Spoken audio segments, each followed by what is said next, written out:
ব্রিটেনের রানী দ্বিতীয় এলিজাবেথ 2 বছরের বেশি সময় হয়েছে তিনি মারা গেছেন। আবারও আলোচনায় এসেছেন এই রানী।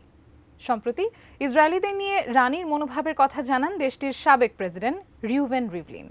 এরপরই রিভলিনের এমন বক্তব্যে ইসরায়েল জুড়ে তৈরি হয় ব্যাপক আলোচনা। এমনকি ইসরায়েল ব্রিটেন সম্পর্ক ও রানীর অবস্থান নিয়ে শুরু হয়েছে নতুন বিতর্ক। প্রশ্ন হচ্ছে, কি বলেছিলেন রানী দ্বিতীয় এলিজাবেথ?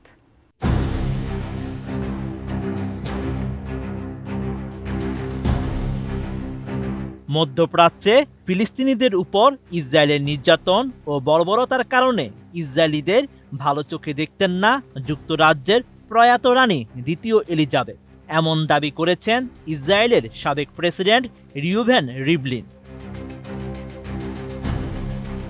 সম্প্রতি লন্ডনে হাইপার টেকনিয়ন ইনস্টিটিউট অব টেকনোলজির শতবর্ষ পূর্তি অনুষ্ঠানে দেওয়া এক বক্তব্যে এমন মন্তব্য করেন রিভলিন। সংবাদ মাধ্যম টাইমস অব ইসরায়েলের এক প্রতিবেদনে এমন তথ্য জানানো হয়।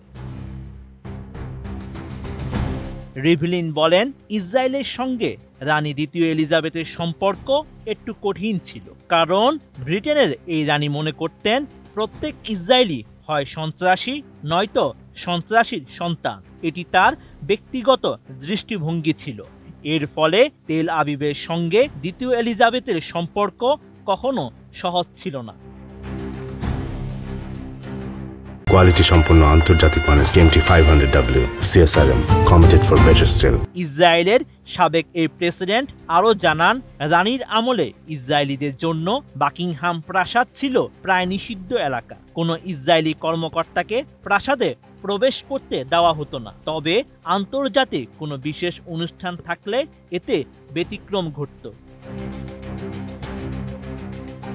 দীর্ঘ 70 বছর ব্রিটিশ সিংহাসনে থাকা রানী দ্বিতীয় এলিজাবেথ বিশ্বের বিভিন্ন দেশ সফর করলেও কখনই ইসরায়েলে যাননি।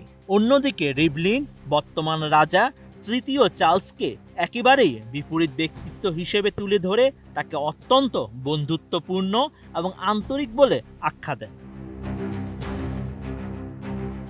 1995 সালে ইসরায়েলের তৎকালীন প্রধানমন্ত্রী ইটজাক রাবিন এবং 2016 সালে শিমন পেরেজের শেষকৃত্যে অংশ নিতে দুবার ইসরায়েল সফরে যান তৃতীয় চার্লস। 2020 সালে প্রথমবারের মতো আনুষ্ঠানিক সফরে দেশটিতে যান তিনি।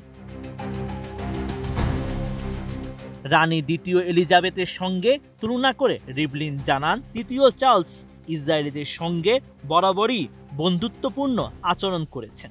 ইসরায়েলি সাবেক প্রেসিডেন্টের এমন বক্তব্যে ইসরায়েলে ব্যাপক আলোচনা তৈরি করেছে। ইসরায়েল ব্রিটেন সম্পর্কের অতীত ইতিহাস এবং রানীর অবস্থান নিয়ে নতুন করে বিতর্ক শুরু হয়েছে। Sheikh Farid, ATN news.